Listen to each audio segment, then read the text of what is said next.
केकरा संगे गैनी तू बाजार।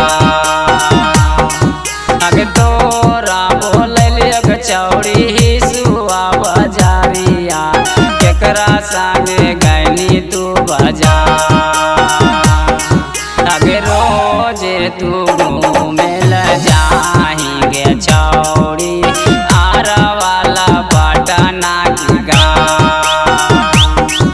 आगे रोजे तू घूमे ल जाएंगे चौड़ी आरा वाला पटना की गाँव। आगे तोरा बोलिए चौड़ी हिसुआ बाजारिया, केकरा संगे गैनी तू बाजार। आगे रोजे तू घूमे ल जाएंगे चौड़ी आरा वाला पटना की गाँव। आगे रोजे तू घूमे ल जाएंगे चौड़ी आरा वाला पटना की गाँव।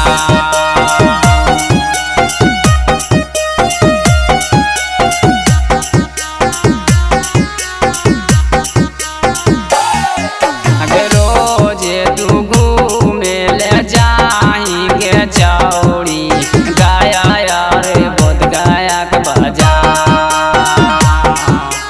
रोजे तू घूमे ल जाएंगे चौड़ी गया यार बोध गया के बाजार। आगे तोरा बोलिए चौड़ी हिसुआ बाजारिया, केकरा संगे गैनी तू बाजार। आगे तोरा बोलिए चौड़ी हिसुआ बाजारिया, केकरा संगे गैनी तू बाजार।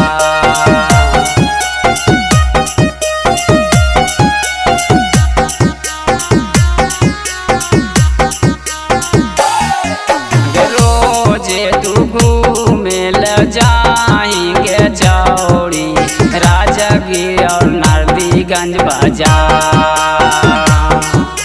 रोजे तू घूमे ल जाएंगे चौड़ी राजगीर और नरदीगंज बाजार।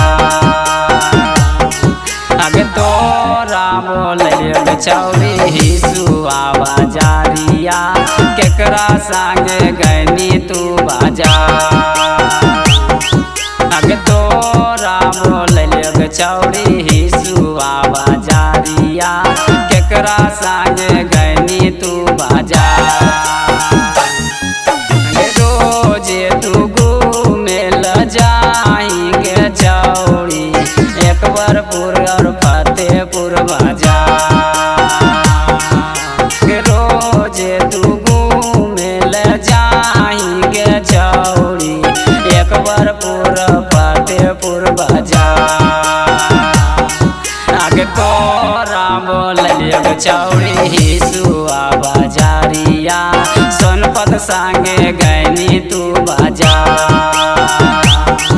आगे तोरा बोलिए चौड़ी हिसुआ बाजारिया, सोनपत संगे गैनी तू बाजार। आगे तोरा बोलिए चौड़ी